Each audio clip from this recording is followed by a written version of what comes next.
صلوا على النبي محمد يا ربي صل. Apakah wanita yang sedang haid boleh membaca Al-Quran atau mushaf? Bedakan antara membaca dengan megang, itu lain. Kalau baca, semua ulama sepakat tidak diperkenankan. Kalau membaca, Bapak Ibu bisa temukan di kitabnya Imam An-Nawawi, namanya At-Tibyan fi Adab Hamalatul Quran. Buku yang sangat jelas. Anda bisa temukan terbitan Darul Nafais, misal halaman 49, ya, posisi paling kanan di paragraf yang pertama, baris pertama sampai dengan ketiga. Dijelaskan wa ajma'al ulama, dan semua ulama sepakat ala annal haidah, bahwa seorang perempuan yang tengah haid itu yaitu dilarang untuk membaca Al-Quran, tidak diperkenankan untuk membaca, tidak diperkenankan. Tapi kalau untuk pegang mushaf itu tidak ada masalah, ya. Ya, yang dimaksudkan membaca dengan sengaja, baca Quran. Kalau ibu ingin baca tafsir boleh, tafsirnya, atau menyimak boleh, ikut taklim boleh. Yang tidak diperkenankan itu adalah tidak. Kita bahas satu persatu. Yang pertama dari kitab At-Tibyan. Apakah betul ada teks yang mengatakan wa ajma'a ulama ala anal haid tahrumu qiraatul Quran? Ternyata kalau kita cari-cari di dalam kitab At-Tibyan ini tidak ada satupun redaksi seperti itu, tidak ada. Yang ada itu begini. Wa ammal junubu wal haidu fa innahu yuhramu alaihi ma qiraatul Quran sawa'un kana ayatan aw aqalla minhu. Kalau di dalam kitab At-Tibyan sendiri itu tidak ada teks yang seperti yang dibacakan Ustaz Adhidayah, tidak ada. Yang ada itu malah bukan ijma, cuma memang haram ada, tapi bukan ijma. Mungkin husnudon saya memang di atasnya itu ada kata-kata ijma. Yustahabu ayaqra al-Quran wa huwa ala taharatin fa in qara'a muhdisan jaza bi ijma'il muslimin. Tapi ini malah boleh membaca. Bagi orang hadas itu, hadas kecil misalnya, kita tidak punya wudu, boleh membaca Al-Quran selama tidak menyentuh, ya. Itu boleh. Ijma'ul muslimin itu malah kesepakatan semua umat Islam memang seperti itu. Dan hadis-hadisnya banyak itu yang mengatakan seperti itu. Cuma ada yang mengatakan makruh, ada yang mengatakan tarikul afdol, dan seterusnya. Artinya di dalam kitab Tibyan ini tidak ada teks yang seperti diungkapkan oleh Ustaz Adhidayah. Yang ada itu cuma kata-kata wa amal junubu wal haidu fa innahu yuhramu alaihi ma qiraatul Quran. Begitu. Selanjutnya sebenarnya bagaimana sih pendapat para ulama terkait itu? Karena kalau kita cuma pakai At-Tibyan, ini cuma versi Syafi'iyah. Kalau yang lain-lain bagaimana? Apakah betul itu ijma, tidak ada yang memperbolehkan? Baik, kita lihat di dalam kitab Madzhabul Arba'ah atau di dalam kitab-kitab yang mausu'ah, ya, mausu'ah fiqhiyah. Itu dijelaskan bahwa wa yustahabu ayaqra al-Quran wa huwa ala taharah. Ini masih seperti yang awal tadi. Diceritakannya begini. Wa yahrumu 'alal haidi, diharamkan bagi orang haid, wan nufasai, dan orang-orang yang nifas. Apa? Qiraatul Quran fil jumlah inda jumhuril fuqaha. Menurut mayoritas, ini bukan ijma, ya, mayoritas ulama fikih itu mengharamkan orang haid baca Al-Quran. Tapi bukan ijma, ingat, bukan ijma. Buktinya apa? Wa indal malikiyah tajuzu qiraatul Quran lil haidi. Bagi Malikiyah, madhab Malikiyah itu diperbolehkan bagi orang haid membaca Al-Quran. Ada huyahnya juga. Wa in kanat mutalabbisatan bi janabatin qoblal haidi. Meskipun dia dalam keadaan punya dua posisi, junub dan haid. Jadi misalnya begini, dia itu sebelum datang haid dia pernah jima begitu, belum sempat mandi, keluar darah haid. Berarti dua posisi, ya, haid dan junub. Itu enggak apa-apa menurut mazhab Maliki. Jadi di dalam Madzhabul Arba'ah clear, ya. Menurut Syafi'iyah, Hanabilah, Imam Ahmad bin Hanbal dan Hanafiyah itu memang tidak diperbolehkan membaca.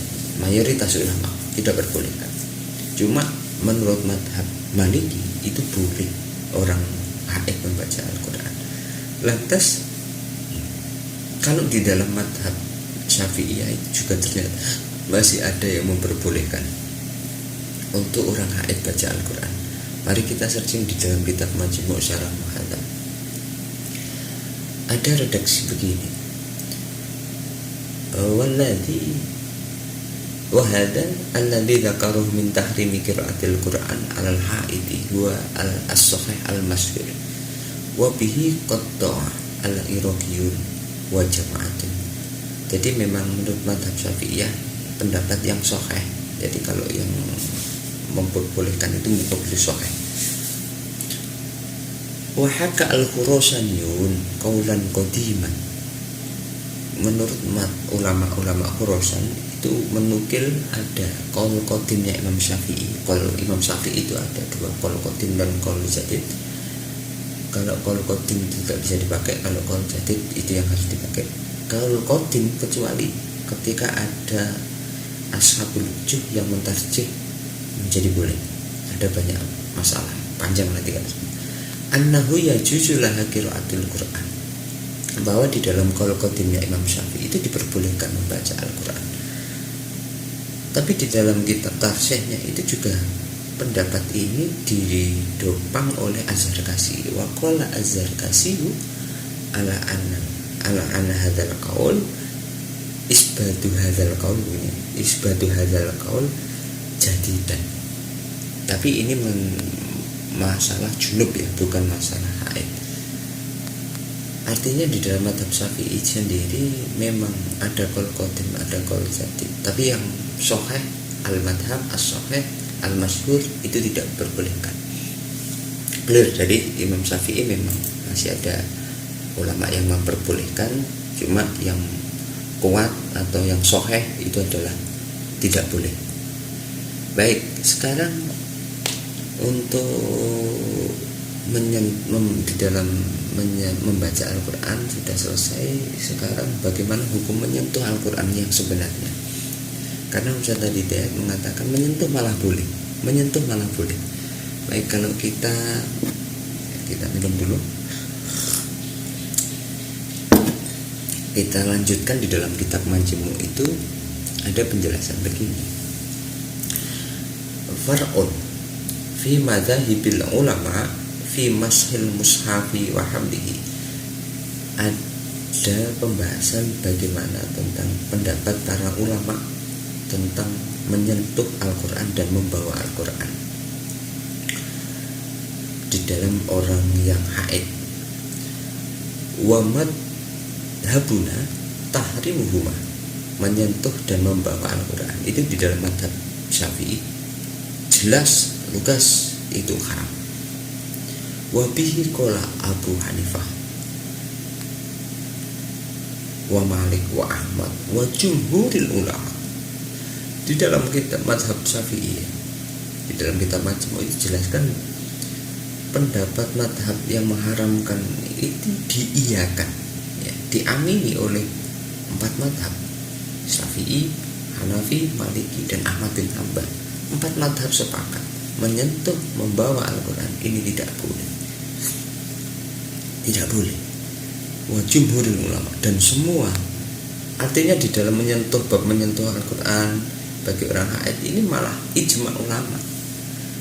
Tapi di dalam Ustaz tadi Hidayat tadi malah memperbolehkan menyentuh Al-Quran. Kita lanjutkan. Wa anil hakam wahimat wa Dawud yajuzu masuhu wa hamluhu baro'an hakam wahimat jawazu masih bidhdil kafi duna badnihi. Kalau kita teruskan ternyata masih ada keterangan bahwa ada ulama yang memperbolehkan, yaitu Hakam dan Himat. Itu pun Hakam dan Himat itu jawazu masih bidhdil kafi, untuk memperbolehkan menyentuh dan membawa Al-Quran itu harus bidhdil kafi, dengan luarnya epek-epek. Tidak boleh dengan epek-epek, tidak boleh. Artinya sangat sulit sekali untuk memperbolehkan dengan epek-epek itu. Baik, kesimpulan saya, menyentuh Al-Quran itu adalah ijma ulama, kesepakatan ulama, tidak ada yang memperbolehkan. Jadi di dalam hal ini kesimpulan saya kepada Ustadz Adi Hidayat adalah satu, Ustadz Adi Hidayat ada sabkul kolam, ada kebalik di dalam menempelkan hukum haram bagi membaca Al-Quran. Kalau membaca Al-Quran bukan ijma, malah ada yang memperbolehkan dari Maliki. Yang kedua, saya berhusnudon saja kepada Ustadz Adi Hidayat, karena Ustadz Adi Hidayat ini ya hafalannya sangat kuat. Ini salah membaca ketika ada kata-kata ijma. Mungkin kalau sudah tokoh besar itu kan ya acaranya macam-macam, tidak seperti kiai-kiai kampung. Acaranya memang ini tetap. Kalau sudah besar itu acaranya banyak, akhirnya tidak sempat untuk mendetailkan itu. Karena memang ada kata-kata ijma muslimin di dalam kitab Tibyan tadi, dalam kitab ini memang ada istilah ijma muslimin. Jadi mungkin dari timnya Ustadz Adi Hidayat, kan Ustadz Adi Hidayat itu punya tim yang untuk men-searching kasus-kasus tertentu begitu, langsung disodorkan kepada Ustadz Hidayat. Ada memang di dalam kitab Tibyan ijma'nya begini ya. Ternyata yang timnya salah, mungkin yang salah timnya saya kira. Yang ketiga lebih husnudan saya untuk yang menyentuh Al-Quran itu ijma itu kan masih ada ulama hakam dan himat yang memperbolehkan, dan juga ulama-ulama kontemporer ada juga yang memperbolehkan. Saya mengikuti di dalam lajnah fatwa itu memang ada yang memperbolehkan. Saya berhusnudon sekali bahwa Ustadz Adi Hidayat ingin mengangkat qaul-qaul yang lemah itu. Cuma ya bagi saya itu qaul lemah, Ustaz. Ya jangan dipublik lah. Kalau untuk pribadi mungkin nggak apa-apa, tapi kalau diflorkan ke umum ya jangan, karena sangat lemah sekali, bertentangan dengan ijma itu, bertentangan dengan ijma ulama. Itu yang kesimpulan saya untuk Ustadz Adi Hidayat. Yang sebenarnya mengatakan boleh, ini pendapat yang lebih kuat. Adapun yang mengatakan tidak boleh, mereka mengkiaskan wanita haid dengan orang junub. Telah datang dalil bahwasanya orang junub tidak boleh baca Al-Quran. Maka mereka mengatakan kalau begitu wanita haid karena sama-sama hadas besar juga tidak boleh baca Al-Quran, dikiaskan dengan orang junub. Namun dibantah oleh para ulama, di antaranya Syekh Utsaimin rahimahullah taala. Kesimpulan saya untuk Ustadz Firanda ini mengatakan untuk yang memperbolehkan itu adalah ulama kuat. Haid membaca Al-Quran, yang memperbolehkan itu malah pendapat yang kuat.